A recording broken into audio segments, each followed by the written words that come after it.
sorry reka mbanze nkuganizeho nyine true story gato nyine cyane.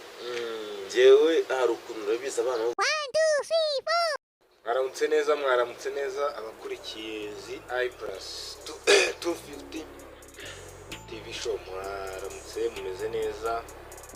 N'umunsi twongeye kugaruka mu kiganiro turi kumwe n'umuvandimwe bamwita David. Abatamuzi David turakwakira kuri ZI 250. Hari abantu batakuzi nyine murakoze cyane, ndabashimiye n'ibyiciro cyinshi. Aka kanya ndashimira umuntu wese uri burebe iyi video, biraba ari iby'igiciro cyinshi. Imana ikomeze kugenda imuzamurira amahirwe agenda ahura nayo mu buzima. Yego, murakoze cyane. Urakaza neza rero kuri ZI.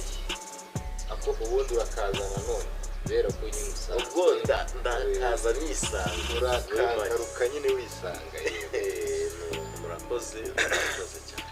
Yego umunsi ishize rero twaraganiriye turaganira ntati ducumbikiye ku kiganiro twe twagiranye, ariko nanone nyine wakongera ukatuganirira muri make turinde niba tutakugoye ukaba watubwira turinde mu magambo nyine atari menshi. Yego murakoze. Njyewe ndi Hakizimana David nk'uko babibabwiye, mvuka Iburasirazuba. Naje i Kigali niga sogonderi, urumva harimo mbona i Kigali ntazanahivamo. Mbona ukonje maze ngo ndakonje. Oya manje kankubwire nakonja gute, kankubwire izi saha umuntu utarabyuka ntumbwire ko ari bujye mu kazi kabisa, kereka abafite akazi ka leta wikorera, ukaba wikorera ufite butike runaka, komana igihe gihenze kurusha amafaranga, ukaba wikorera ufite butike runaka, resitora, ibintu byose bizinesi runaka ikwinjiriza, kandi utarabyuka ukareka abantu bose ubu izi saha babyutse bagiye mu kazi. Kandi kumva uri ku muntu aba ari kubara nabi kabisa. Umuntu utarabyuka aka kanya navuga ko ari kubara nabi. ubu abari kureba ikiganiro none ahangaha turi kugikora amasaha ya saa 12:15. ubundi icyo gihe n'ubundi abantu bakabaye barimo barareba uko bajya mu kazi, cyangwa akaba bagezeho bitewe n'akazi bafite. Ariko hari abandi nyine usanga ubu ngubu barimo barikururaho ikiringiti. Niba ubyibuka kera wasangaga umuntu aho kugira ngo abyuke, urumva yareba ku isaha yabona aburaho nk'utunatanga 30 ngo saa moya zigere, reka njyembe nini yewe ndareka gato. Sorry reka mbanze nkuganizeho nyine true story gato nyine cyane. Jewe hari ukuntu urabizi abana bo mu cyaro, umva nimba umuntu wese wavukiye mu cyaro arabizi imbeho ya saa 9 asangaye. Twebwe mama yabyukaga ajya guhiga, twese akadukenyera ibisharupe cyangwa ibitenge akadushorera. Umva byajyaga kugera saa 2 mubyizi w'umuntu wahinze kuva mu saa 12 kugeza saa 8, kuva saa 9 z'ijoro kugeza saa 2 twawubonye. None hari ukuntu yagendaga agasiga abakomandinze, wowe jya kuvoma, wowe uva kuvoma ujya ku ishuri, wowe genda woza umwana, wowe kora iki mwese. wese akaba afite inshingano ari bukore azi kandi atari bwinubira avuga ati ngo njyewe umubyeyi arananiza, kuko arabona n'abandi barimo nyine mubwire mukongera mukiyoroza. Mubwire my friend, igisirikare cyo mu bwana sinzakibagirwa. Umva nugira ibyago ngo abe yibagiwe akagasuka bateresha ibishyimbo, yaragiye gutera ibishyimbo akagaruka ugasanga mwese murajyana. Nta kintu yavugaga, nta nubwo bimwe ngo byo kukumenaho amazi biroroshye. Yaragendaga akazana inkoni agakinga icyuya, kubita hereye iruhande, kubita ntabwo ibyo bintu nzabyibagirwa. ariko iyo story usanga abantu cyane cyane wa mugani babaye mu bice by'icyaro baba bayifite, iyo baje i Kigali bumva bavuga ati gusubirayo nta gusubirayo kabisa, nyine baza baje. ariko nanone nkamubwire ntaguciye mu ijambo, ndamushimira cyane. oya ntabwo tutamushimira, kamubwire usanga ibyo bagiye badukorera byatumye twebwe nubwo twabyinubiraga tukiri abana, ubu ingaruka zabyo nziza turi kubona ubu ngubu ni ukubera bagize ute ibyo bakoze, nyine twebwe twaje kubibyaza umusaruro kubera inuza umuhati n'imbaraga twabishyizemo nyine kugira ngo tugere aho tugeze ubu ngubu. reka nkubwire impamvu mvuze ngo ndamushimira cyane. ibyo bintu umuntu arabikurana, buriya kankubwire ngo igiti kigororwa kikiri gito.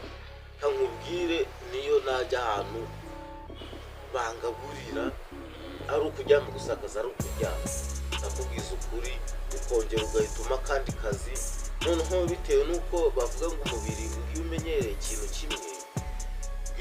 ikintu kimwe ngo uragenda ukakibamo paka nyine ugasa naho ukiromarikamo.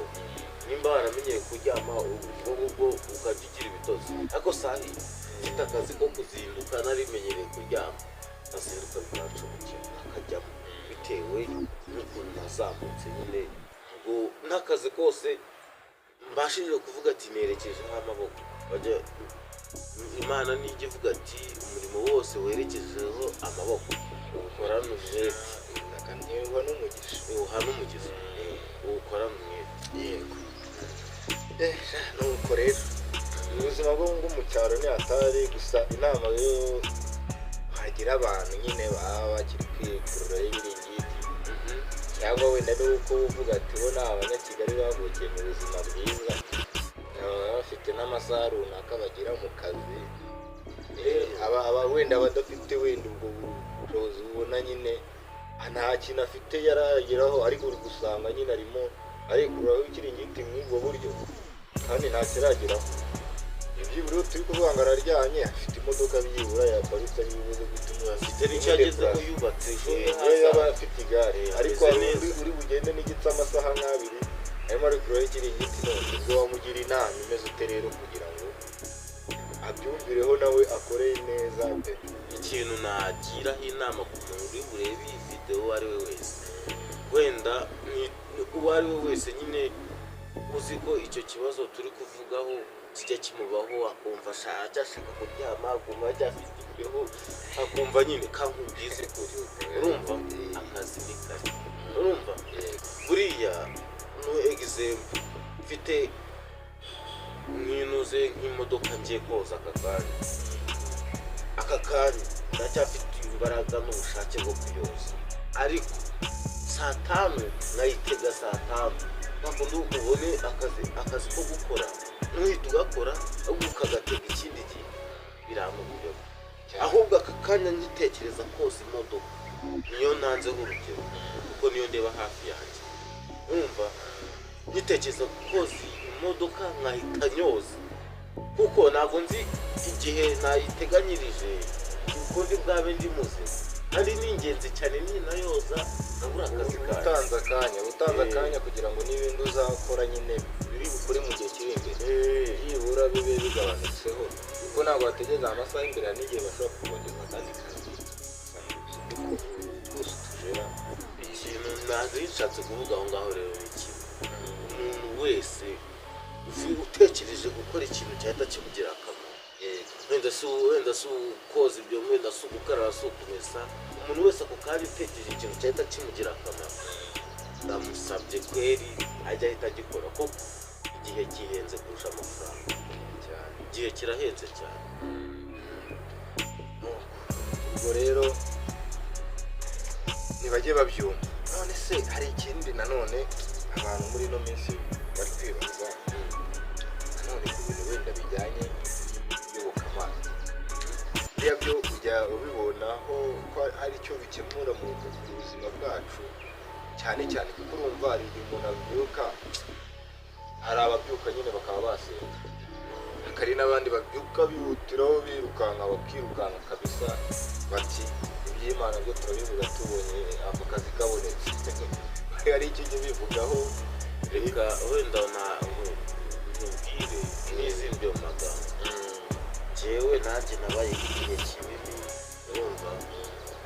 nkajya kurya ntaza ibyo kurya byavuye ariko ubona washyizemo imbaraga wakoze izo mbaraga n'ubushobozi kandi bayaziguhaye n'Imana ibitumye uramuka aka kanya ufite umuntu uvuga gutyo kabisa usakuriza abantu urumva kankubwire nyine ako nyine nakanyuzeho reka nkubwire nanjye ibyo bintu najyaga mbikomanya ngaho nkumva ko nimba mbyutse ni ngombwa ko mbyutse nimba ndiye ni ngombwa ko mbiye ariko nasanze impamvu nkubwira ati nasanze nibeshya ndamubwira saha uko ngana ntabwo nzi ikintu cyane icyo kikaneza kuri iyi si nkagusangaho abantu bafite ubwenge buri hejuru y'ubwanjye abo murusha mbese tugiye tumeze nka esikariye kuri iyi si tumeze nka esikariye uri hasi esikariye iri hasi iri hejuru gutya aka tugeze kuri flo yanyu urumva ubwo rero niyo mpamvu nkubwira ati we muntu wajyaga kuryama ntiwibuke kwiragiza Imana ntabwo erega umuntu ntabwo uzi ejo ntabwo uzi ngo iki gitondo kiri bwake ntiburamuke kuko ukamubwira njye buri uko mbona nizera ko nshobora gupfa bitewe n'ibikorwa nakoreye muri iyi si nkarimbuka nkajya mu kuzimu cyangwa se nkapfa nkazukana ubugingo bwa Kristo impamvu ntabishidikanyaho ni iki buriya iyo abantu bataba bapfa urupfu ruba rutoranye rukavuga ati Suleyimani afite Range Rover urumva rukavuga ati Bosco afite kadasiteri urumva urupfu rugahitamo bitewe n'ibyo bintu n'ibintu umuntu aba afite se kankubwira Imana kabisa yabura abayoboke ariko karafano yazanye urupfu bagenda rukaturika impamvu nongera ngo wabwirwa n'iki urupfuye ko ntabwo agaruka uko bisa kose ntagaruka wabwirwa n'iki ahantu ajya uko haba hameze mbere yo wenda turetse no kujya mu bintu mbere yo kureka kwizera wabwirwa n'iki ibikurikira nyuma yo kurangiriza ubuzima bwawe ni ikintu abantu bagakwiye kwibaza ngo nanjye se nibaza ubwo ngubwo tayari muri komenti uri bubashe kumva icyo abajije yagisubiza mwandike muri komenti hasi ubundi mutubwire icyo wari ubashije nyine ku bijyanye nyine no gupfa buriya igikurikiye nyuma y'urupfu ni iki biragoye no kugisubiza ni iki bisaba kuba waracengeye kabisa wenda ntagucengeza yewe hari igihe ikintu cy'ikibazo urumva kiza kikagukopeka ukumva nyine usigaye wenyine ariko ukamubwiza ukuri akenshi Imana ni Imana irarenze byatanze Imana hari ikintu yaduhaye uburyo no kuvuga ngo ntabara ngo ni iki iragutabara ariko ari wowe wabanje kukishyiramo Imana yaduhaye ikintu cyo gucuruza izo ziragoye aka kanya nifashe urumva nkafata icyuma mwikasa hano Imana yafata ukuboko nakitema amaraso ashobora no kuwuciramo mpaka mfunga aka kanya nifashe ngatangira kunywa ibitabi ibiyoga urumva nkajya mu ngeso zitari nziza Imana si yakugamo ahubwo wakuramo isomo ry'ubuzima bwawe bwose ariko mu gihe iyo uzakuremo isomo se ugira ngo ibyo biba byoroshye urabizi ko byose biraturyohera ugasanga tugeze hanze nyine bana inzoga ibintu nk'ibyo byose tubigiyemo nyine uraryohe kujya uzagaruka ukagaruka ahari nari n'igihugu nabwo tutaragaruka nyine kabuze urumva icyo nkubwira ati aka kanya Imana yaduhaye gucuruza icyo udakoze none wizeye kuzagikorera nimba ukeneye ushaka kugira neza none witegereza ngo nzabikorera urumva wowe ikintu ugomba kwitaho cya mbere urumva menya ubushobozi ufite Imana yabuguhaye kugira ngo ufashe abantu. Menya ko utariho ngo wigenge, menya ko utibereyeho ahubwo ubereyeho abandi bantu benshi bagukikiye rwose. Rero iby'Imana ikora nyine wa mugani wa ya ndirimbo byo biradutangaza kabisa. Ntamubwire se ngo nta n'umenya uko biri, ntawe umenya aho bucya ajya bwirageze cyangwa ucyageze. byose ni kimwe kuko hose ni inzira imwe itujyana nyine ahantu runaka tuba tutazi, ariko iyo ngiyo wasenye nkeka ko ibyo byose irabibika. Yego ntabwo nanone kari kanyuzemo birabizi abantu. Hari igihe usanga bashaka kwigira abantu batariho, bashaka kwigira batariho. Natwe ntabwo twigize nk'abapasiteri n'iki, twe turi gusobanura uko tubyumva, ariko wasanga no mu minsi iri imbere twazaba buryo umuntu numenya ukuntu bugenze wabona ubaye na pasiteri rwose. Reka ubwiriza itorero ry'abantu barenga magana angahe, ugasa n'ibintu byoroshye cyane. Wenda usibye ko ibintu by'iki gihe wumva usanga ngo kuba pasiteri ubuzima ahantu k'ururimi kakongeza iki ni by'iki gihe nyine kwiga ni byiza. Ibintu by'iki gihe ikibazo ni uko bisigaye bisaba digiri iri hejuru amashuri, ariko ubundi umuntu ku giti cye yabwiriza imbaga y'abantu nyamwinshi bagafashwa bitewe na mwuka wera kunyamwinshi. Oya ni ukuvuga n'ubundi kubera ko buri wese afite amateka ku giti cye, uko wabayeho mfite uko nabayeho, n'ubu mfite uko nzabaho na n'ubu hari ukuntu wagenda ukabwira itorero runaka ubwiriza ubuzima bwawe.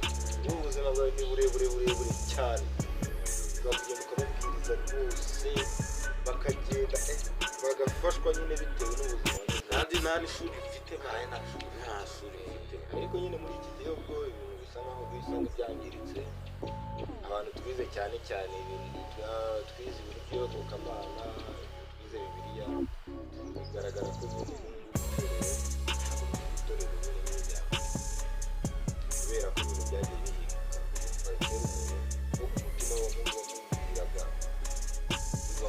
wamubwiraga nyine mubwira icyiza ugahitaga ugomba kugikora, ariko ubu ushobora kukubwira icyiza gukora bikagucanga kubera hari abandi bantu babiri. Reka noneho reka mubwire wenda mbwira umuntu wese bwareba iyi video yose muri iyi si dukenera support no kuzamura. Nta muntu wigira, urumva umuntu wese uri burebe iyi video wenda ntashyi ibintu wenda ngo by'imibare ngo n'iki ngo ni guteza imbere mugenzi wanjye ko cyangwa iki, rwose nashaka nabishyiremo ikintu cyose twavuze akumva nyine duhamanya nawe cyangwa se duhamanya nyine kintu yanditse muri komenti, kandi asharinge buri muntu wese nyine akore like nyine subscribe nyine agusapotinge muri make asapotinge channel yawe ku buryo wajya ugira utuntu n'ibintu bimwe na bimwe byagira akamaro sosiyete muri rusange icyo tuganiraho, kandi Imana igakomeza kudufasha. Bajya baduha n'ibitekerezo iyo tuba turi kuganiraho. Ikiganiro cyo kigiye kuzajya gisa naho gihoraho buri gitondo, igihe twabashijwe no kuramuka amahoro kubera Imana nyine wenda izaba yaturinze. Yego, ariko igitondo cyo tugomba nyine bagiye kuzajya babona impinduka. Naguciye mu ijambo. Yego mwese.